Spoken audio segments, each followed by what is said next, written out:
É muito difícil fazer um resumo de 2000 anos de história em uns poucos minutos. É difícil, né, abordar esse tema em pouco tempo. Que tema é esse? Nós vamos falar aqui do conceito de carga elétrica do elétron. Ora, o que é, em primeiro lugar, o que é o elétron? O elétron é uma partícula elementar que existe no universo todo, em todos os cantos do universo, existem elétrons, né? E elas estão presentes no universo há cerca de 13,7 bilhões de anos. Isto.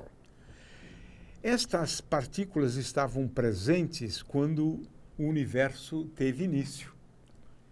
Na Gênesis do universo, lá estavam os elétrons.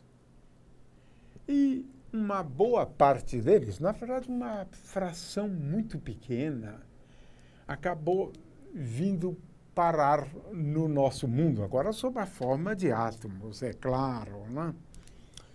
Mas o fato é que o elétron é a partícula elementar mais importante do eletromagnetismo.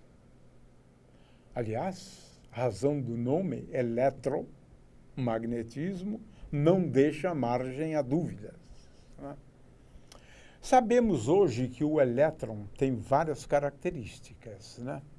Em primeiro lugar, uma massa muito pequena, 9,1 vezes 10 a menos 31 quilogramas. Massinha de nada. Uma das menores massas, na realidade, né? Só os neutrinos têm massas menores do que o elétron. A carga elétrica do elétron, por outro lado, é menos, porque o elétron tem carga negativa. O próton tem o mesmo valor da carga elétrica, só que positiva.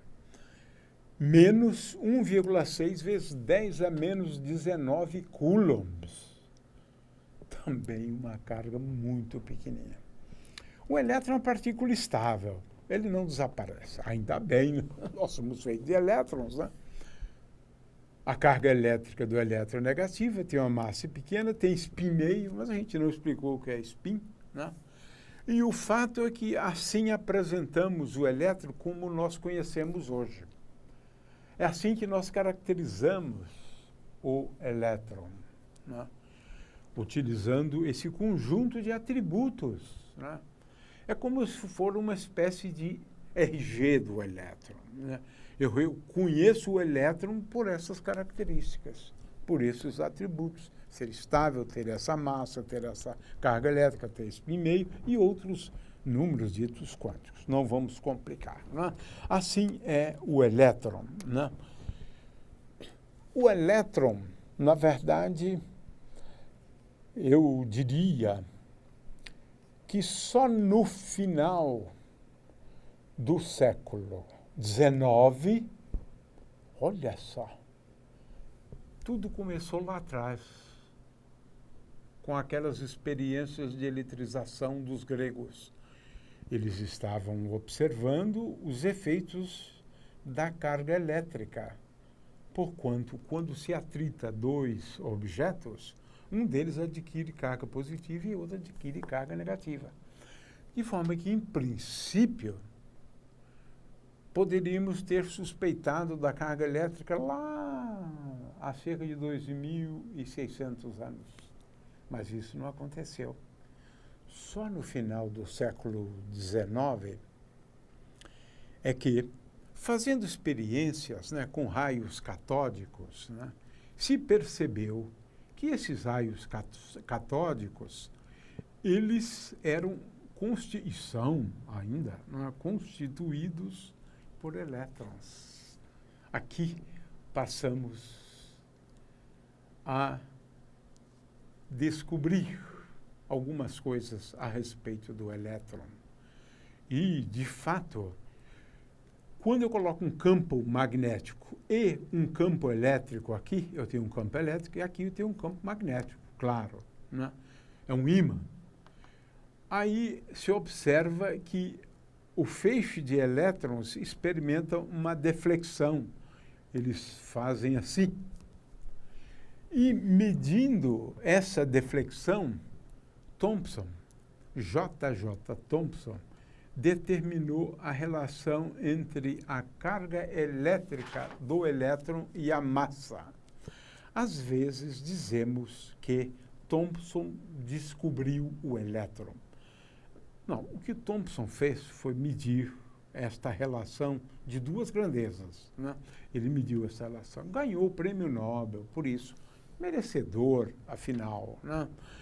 De forma que a gente passa a entender, né, agora o conceito de íons também, né? Cátions e ânions, né?